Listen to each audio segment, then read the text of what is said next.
행정체제 개편은 우금민 지사께서 선거 공약으로 행정체제 개편위원회를 설치해서 2014년 지방선거부터 시행할 예정으로 되어 있었습니다.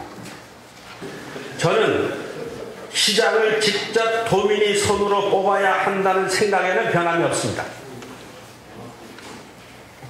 다만 작년 말 도의회에서 행정체제 개편의 존속기한 연장과 관련해서 조례 개정 시 부대 조건을 제시했기 때문에 앞으로 그 부대 조건에 충실하겠습니다. 더 중요한 것은 행정시장의 임기 보장. 지금 행정시라고 하는 제도를 바꿔놓고 어떻게 임기 보장을 합니까? 일을 잘하면 오래 쓸 거고 일을 못하면 바쁘고요. 내년에 지사님이 다시 또 출마를 하실 경우에 이 런닝메이트제를 하실 것인지, 그렇지 않으면은 두 번째 이 특별법에 보면 두 번째 항에 보면은 런닝메이트제로 되어 있는데 그 외에 4년제로 임기를 같이 도의사하고 행정시장이 임기를 같이 하는 그런 그 특별법 개정안을 제출할 용의가 있으신지, 그에 대해서 좀 말씀. 아직 그것까지 검토해 본 적이 없습니다. 저도 앞으로 어떻게 할지 모르고요. 그 도전 질문 답변에서 제주자치도형 기초자치단체 모형 도입으로 이렇게 살짝 제목을 바꿨고, 그 다음에 2011년 4월 11일에는 제주자치도 행정체계 개편 모형 도입으로 이제 바뀌었습니다. 그러다가 아까 좀 전에 오전에 지사께서 답변을 하셨지만 행정시 권한 강화 후 행정체제 개편까지 포함하여 도민 의견을 충분히 수렴할 것이라는 도의회 행정자치위원회의 부대 조건을 사실상 핑계로 어떻게 보면 공약을 지금 이행하지 않겠다는 듯한 그 발언을 하셨거든요. 그리고 실제 물리적으로 특별법 5단계 제도 개선에 포함시키기는 물 건너갔습니다. 네, 그렇다고 치면 어떻든 우금민 지사님께서 이 공약은 포기할 수밖에 없게 됐습니다. 물리적으로. 예. 제주형 기초자치단체입니다, 분명히. 그리고 아까 구체적으로 나왔지 않습니까? 예. 기초가 보면 기초자치단체를 부활시키겠다고 공약을 한 겁니다. 그런데 그 법익격이 없는 행정시장을 도입하겠다, 이거는 당선된 이후에 변경을 한 거죠. 그거는 도민과의 약속도 저버린 겁니다, 엄밀하게 말하면. 그렇진 않아요. 저는 처음부터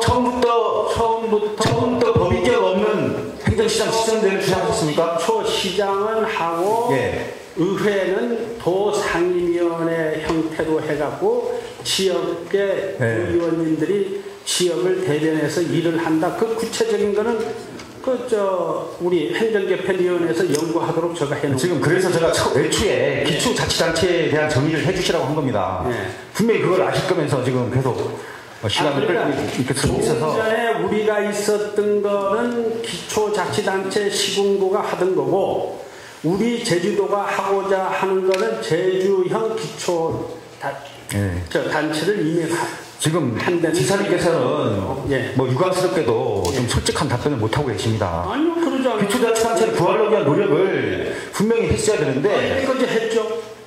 아니. 돌아다니면서 공청회 하고 이런 거 다 했는데 네. 의회에서 부대 조건으로 알겠습니다. 어쨌든 상태로 있는 거 아니에요? 위에 핑계만 대지 마시고요. 아니, 그거 취소해주면 저 앞으로 합니다. 예, 알겠습니다. 예. 취소해주면. 예, 위에서 적극적으로 논의하도록 제가 노력을 해보겠습니다. 우리 도민들이 다 알아서 판단을 하실 겁니다. 사실은 그 경찰이 2011년 9월부터 2012년 8월까지 3-35,520톤이 육지로 이제 무단 반출된 것을 밝혀냈는데 공급가로는 총 99억 원에 이릅니다. 만들어진 걸 갖고 재판매업자가 사서 판 거를 예. 이거를 어떻게 처벌하느냐. 그래서 이때까지 검찰에서 조사를 해서 이것은 그렇지 않다 하는 걸로 예. 결론을 내려준 거 아니겠습니까? 그리고 앞으로 그러면은 계속 반출해도 문제는 없는 거죠. 도덕적으로 이 대리점업자들이 자기 맡은 판매 구역에 대한 책임을 지는 게 더 중요하지. 거기에 만일 띠를 뜯어버리면 그건 어떻게 합니까? 띠를 뜯으면 예. 뜯으면 그걸 그 상품의 가치가 하락되잖아요. 그렇죠. 네. 그렇죠. 상다수의 직원들이 관여가 됐든 안 됐든 이 물이 어떤 상품이 어떤 불법이든 아니든 도민들에게 심려를 끼친 것은 예. 삼다수가 앞으로 아주 경각심을 갖고 일을 해야 되고 예. 도지사로서도 예. 그런 무리가 있었던 것에 대해서 죄송스럽게 생각을 합니다. 다만 몇 가지 포기되거나 지지부진한 공약 사업에 대해서 질문을 드리고자 합니다. 포기나 보류된 사업들을 살펴보도록 하겠습니다.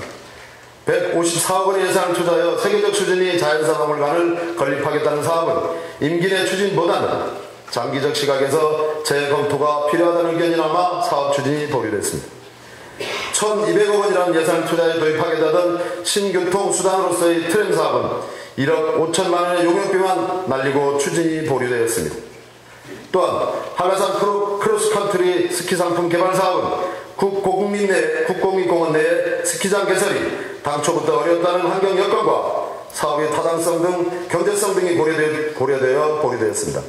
이들 세 가지 사업에 투자하는 예산만도 1359억 원입니다. 그렇다면 올해까지 예산이 전혀 반영되지 않은 채 투자 실적이 없거나 진척이 미미한 공약 사업들은 어떤 것인지 한번 살펴보았습니다. 600억 원을 투자하겠다는 사계절 물놀이 공원 개발은 투자 실적이 전혀 없습니다. 안전체험센터 건립도 또한 골프학교 조성, 레저 스포츠용품 제조업 육성도 마찬가지입니다. 신공항 건설 추진은 논의만 무성하다가 어떻게 될지 아무도 장담할 수 없는 상황입니다. 지사께서 취임사에서 수출 1조 원 시대 개막을 위한 기반 조성을 시작하겠다며 호기롭게 수출 제주의 원년의 날로 선포한 지도 3년이 다 되어가는 지금 그간의 성과나 실적을 논하기엔 너무 지지부진합니다. 또한 일자리 2만 개의 창출 사업은 어디에 있습니까? 강정마을 해군기지를 둘러싼 반목과 갈등은 합리적 조정이 되지 않게 아직도 갈등이 계속되고 있습니다.